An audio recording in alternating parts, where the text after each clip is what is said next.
E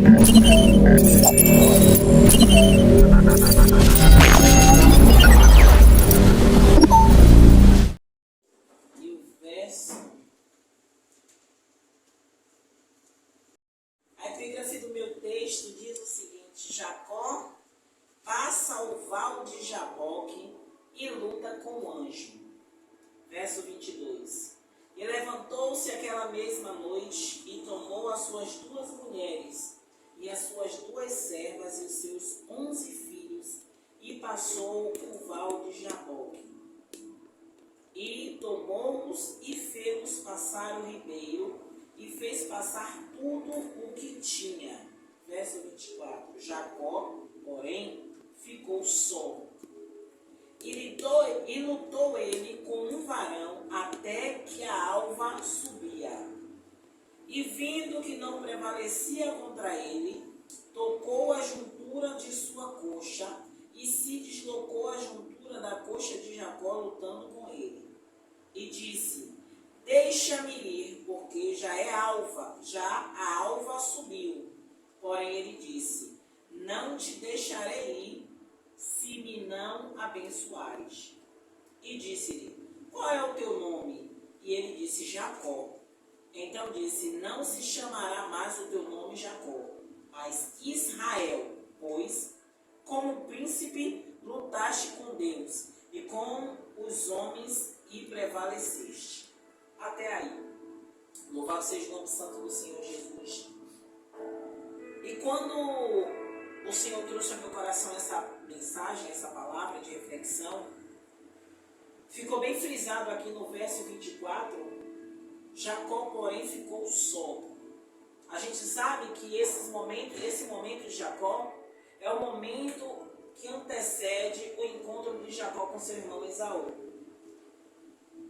E Jacó desejava em seu coração ter um reencontro com o seu irmão amigável, porque ele saiu fugindo da presença de seu irmão por ele ter usurpado a sua primogenitura, porque o seu irmão naquele episódio, porque estava com muita fome, vendeu a sua primogenitura por um prato de lentilhas. E mais adiante, quando seu pai estava para morrer, ele e a sua mãe enganaram o pai e o pai o abençoou. E isso fez com que o seu irmão Esaú ficasse muito furioso, desejando matá-lo, né? Então, nesse momento que ele ficou só, ele teve uma oportunidade, não foi uma oportunidade, mas naquele momento ali, ele lutou com um varão. Só que com quem ele lutava, ele sabia que não era alguém humano. Por que, missionário, a senhora fala que não era alguém humano? Porque ele percebia que a força daquele homem era diferente. Mas por que, missionário, a senhora está falando isso? Na Bíblia não está falando isso. Mas Jacó desejava algo que aquele homem tinha para dar a ele, pastor. Eu já ia falar, missionário evangelista. Val, porque é missionária, porque esses dias todos eu vi muitas missionárias, então eu estou muito falando missionária. Então acontece. Jacó, alguma coisa despertou em Jacó, alguma coisa, aquele homem tinha alguma coisa para dar a ele. E quando ele começou a lutar com aquele homem desejando algo, e aquele homem perguntou a ele o que é que ele queria, e ele disse: eu não vou deixar você ir embora enquanto você não liberar a minha bênção. Eu não vou deixar você ir embora enquanto você não liberar a minha bênção. Então ele sabia que aquele homem ali poderia ser a alusão de um dos anjos materializado humano, que estava ali naquele momento para abençoá-lo, mas ele precisou lutar pela sua bênção. E isso Deus trouxe ao meu coração, pastor. Isso o Senhor trouxe ao meu coração, evangelista. Que muitas vezes a gente não quer lutar pela nossa bênção.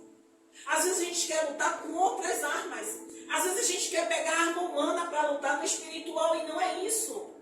O que é espiritual, discerne no espiritual e vai para o campo espiritual. Eu me lembro quando o pastor me ministrou aqui, eu me recordo que até uma outra vez, um outro episódio, a evangelista também ministrou falando e trouxe essa mesma alusão, que verdadeiramente acontece quando a águia ela vai lutar com a serpente. Ela não vai lutar com a serpente no solo. Porque o solo é o ambiente da serpente. A serpente vai fugir. Ela vai dar uma picada, mesmo que não mate a águia, mas ela vai fugir, ela vai correr. A águia, ela traz a serpente para o ambiente dela, por quê? Porque quanto mais alto, mais a serpente vai se debater e a altitude vai fazer com que ela perca os movimentos com tanta destreza. A águia vai para o ambiente dela e a gente sabe que o nosso ambiente de luta é o espiritual. Não adianta, eu me recordo que um episódio recente do pastor Tiago, da missionária Rosana e da igreja, a gente foi para o campo espiritual, porque o físico não dava jeito. O físico era jogar pérolas aos porcos, porque a gente falava, reclamava, questionava, mas não se resolvia. Então a gente, mesmo lutando no ambiente espiritual, a gente precisou reunir a igreja. O ponto principal dessa luta não foi vencida pelo pastor e pela missionária. Foi quando a igreja reunida orou e clamou. E quando a igreja reunida clamou e orou para que o mal caísse por terra e Deus prevalecesse nesse ambiente, Deus começou a mover. Mas missionária, a senhora está falando de Jacó, agora a senhora já está falando sobre o propósito. Não, eu estou querendo trazer coisas do nosso cotidiano para que a gente possa entender que quando Jacó lutou, a própria palavra vai falar, louvado seja o nome do Senhor Jesus, no verso 28, na parte B, pois como príncipe lutaste com Deus e com os homens e prevaleceste. Então ali, aquela figura, né, louvado seja o nome do Senhor Jesus, de varão, ele já se identifica. Ele já se identifica que ele não era humano. Ele era um ser espiritual materializado ali. Então naquele momento Jacó disse, você só vai embora depois que você liberar o que você tem para me dar. Enquanto a gente não entender isso, a gente, eu vou brigar com Deus, eu vou discutir com Deus. Não é isso que a missionária está falando. Se você sabe que o Senhor tem promessas para a sua vida, se você sabe que Ele está para liberar essa promessa para a sua vida, vamos nos mover em direção a isso.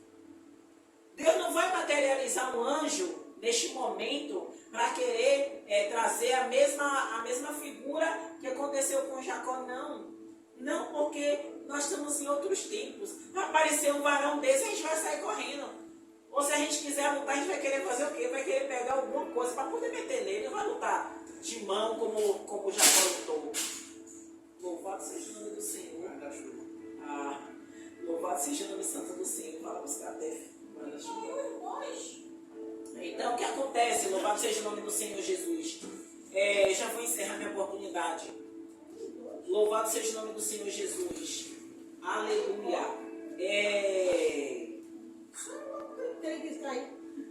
Glória a Deus. Glória a Deus.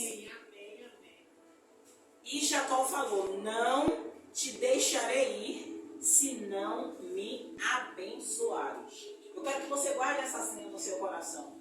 Você não vai chegar para Deus e vai dizer, Deus, eu não vou deixar o Senhor sair daqui enquanto o Senhor não me abençoar. Não. A situação de Jacó era essa. Ele precisava ter certeza de que ele ia encontrar o seu irmão em paz. O que é que você precisa ter certeza de Deus? Que resposta você precisa ter de Deus? E que sinais você precisa ter de Deus hoje? Para que o seu caminho, para que a sua vitória, para que o seu processo, para que a porta de emprego, para que a guarda do seu filho, para que tudo isso está envolvido na nossa vida. A gente não sabe, eu não sei quem vai assistir, o que é que você vai estar passando, o que você está passando. Se você está com o filho em uma situação de drogas, de doença, ou se é em você mesmo uma enfermidade. Então, o que é que você precisa ir diante de Deus e dizer? Não é dizer, Senhor, não deixarei o Senhor ir, não. É, Senhor, eu não modificarei a minha oração enquanto eu não tiver um sinal do Senhor de que tudo vai bem, de que tudo vai transcorrer conforme a sua vontade e o seu querer. Senhor, se eu estou realmente no caminho certo, eu não vou mudar a minha oração, eu não vou mudar a minha postura, eu não vou mudar a minha posição. Para quê? Para que o Senhor confirme. Louvado seja o nome santo do Senhor Jesus. Amém? Glória a Deus. Amém.